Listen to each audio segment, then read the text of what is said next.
Halo semuanya, perkenalkan kami dari kelompok Gates dan di sini kami akan mempresentasikan tentang proyek yang sudah kami buat di semester ini.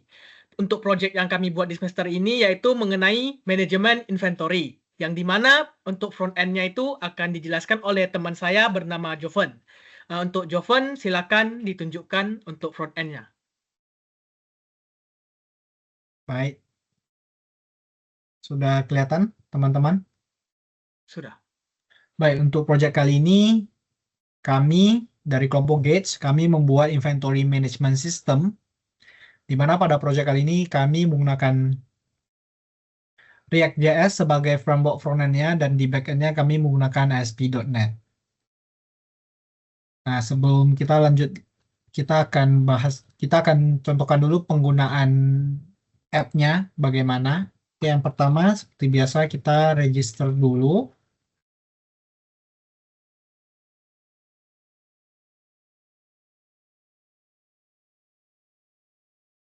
Oke. Nah, setelah user register dan login, user dapat membuat inventory baru. Kita ambil contoh seperti ini. Dan user dapat memiliki lebih dari satu inventory. Oke, kita contohkan pada penggunaan inventory test ini saja. Nah, ini merupakan landing page dari dashboardnya. Ada beberapa indikator seperti nanti ada total produk, total stock, produk yang lagi low stock atau di bawah minimum stock yang telah ditentukan nantinya. Oke, di sini ada beberapa pilihan pada sidebar-nya seperti produk, di mana produk ini nanti digunakan untuk menambahkan produk ataupun mengedit produk yang sudah ada. Ada kategori, sama nanti untuk CRUD di kategorinya ada supplier, untuk CRUD suppliernya, dan ada stocks. Nah, di bagian stocks ini kita dapat mengatur nanti stok produknya. Misalnya produknya itu mengalami pertambahan produk atau kita beli produk baru. Nah, kita bisa tambahin di sini ataupun kita ada produk keluar, kita bisa buat di sini. Kemudian nanti ada settings, ada di sini kita bisa edit inventory detailsnya ataupun nanti menambahkan akses kepada user lain di inventory kita. Oke, mungkin kita contohkan dulu untuk pembuatan suppliernya. Yang namanya Anthony Flores. Ini kategorinya ada tanaman dan bunga. Oke, kita coba contohkan bunga anggrek. Namanya anggrek, dia jenisnya bunga, harganya $20. Stoknya, misalnya ini stoknya 20, suppliernya dari Anthony Flores. Minimum stoknya 10, unit measure-nya pieces. Oke, selanjutnya mungkin kita coba buat ratai. Kategorinya tanaman, stok initialnya 20. Suppliernya masih sama, ini samain 10 pieces.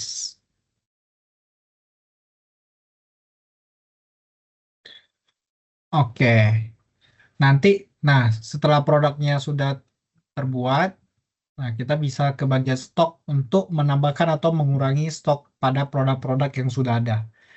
Kita ambil contoh, kita menambahkan stok anggrek, kita tambah misalnya 50 pieces. Hari ini bertambahnya statusnya sudah. Nah, otomatis nanti di anggrek dia itu produk stoknya udah langsung jadi 70. Kalau mau lihat history dari stock movementnya kita bisa tekan aja langsung di row-nya. Nah, di sini ada. Nah, di sini kita juga bisa mengedit stock stock movement yang sudah kita buat. Misalnya ini yang yang tadi 50 typo mau 70 itu bisa. Oke. Nah, nanti dia di stoknya di sini 90. Nah, oke. Selanjutnya itu di bagian settings kita bisa set inventory-nya, detailsnya kita bisa edit. Misalnya ini nggak mau tes lagi, ini maunya jadi Giovanni Flores.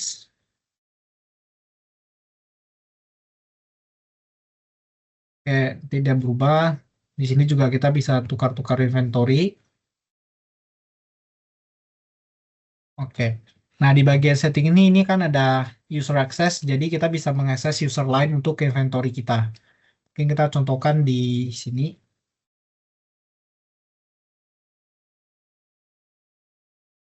Kita contoh kita buat user baru, saya min 6.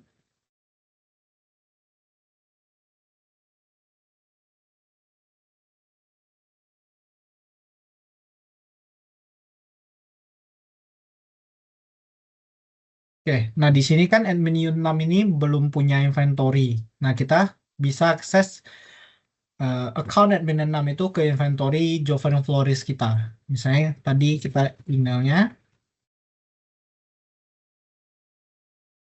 Oke, nah si admin 6 ini sudah punya akses ke inventory kita.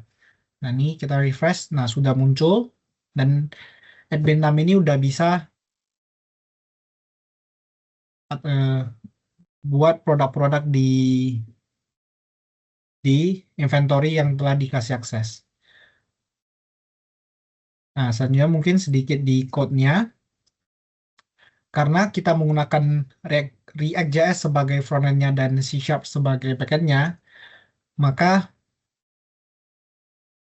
di backend-nya kita membuat API endpoint-endpoint yang diakses melalui fetch JavaScript.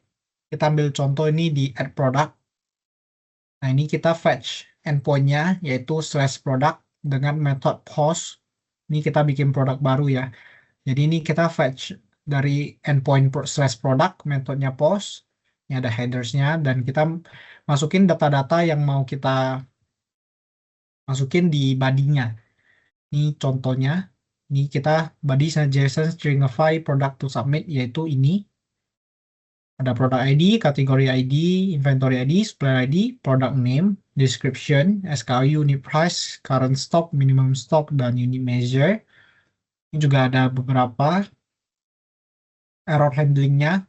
Ya, kita melihat respon dari API-nya, apakah dia memberikan respon oke 200 ataupun respon-respon lainnya seperti 404, 401 maupun lain-lainnya. Untuk lebih jelasnya terkait backend-nya akan dijelaskan oleh backend developer-nya yaitu teman saya Benable. Kepada Benable, silakan. Oke, bentar ya, saya share screen dulu. Untuk screen-nya apakah sudah nampak? Nah, untuk back-end-nya sendiri, kami menggunakan framework ASP.NET dengan bahasa pemrograman C#. Di dalam project API kami juga kami mengimplementasikan arsitektur aplikasi n-tiers berbasis n-tiers. Jadi di sini itu controllernya akan jadi business logic-nya. Client side-nya tadi sudah dijelaskan oleh teman saya Jovan. Kemudian data aksesnya kami pisahin dengan project library C#-nya supaya terpisah aja biar rapi.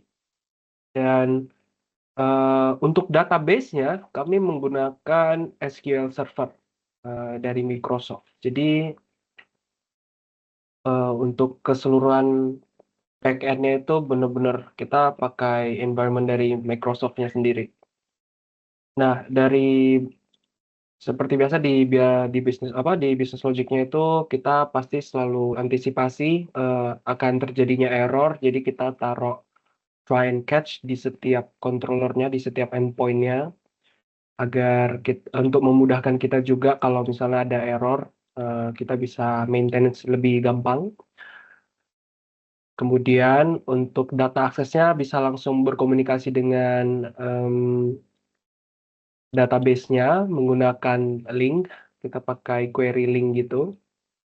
Di sini seperti contoh, dia mau cari emailnya yang masih aktif, nanti diambil datanya, kita proses gitu.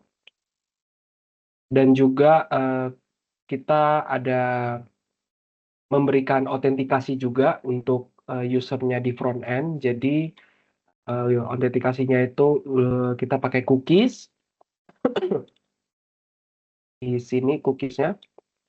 Nah, kita set, baru kita return ke front-nya, gitu. Nah, setelah semua API-nya selesai, kita juga sempat publish ke IISS-nya yang dari Microsoft di sini, agar bisa diakses oleh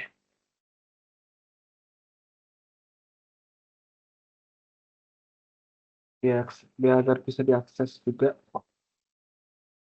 Nah, ini kurang lebih ini dokumentasi untuk endpoint-endpoint yang telah kita buat di sini ya. Ada semuanya bisa dibaca. Kemudian kita juga sempat membuat gateway-nya. Di sini kita pakai Ocelot dari C# nya juga.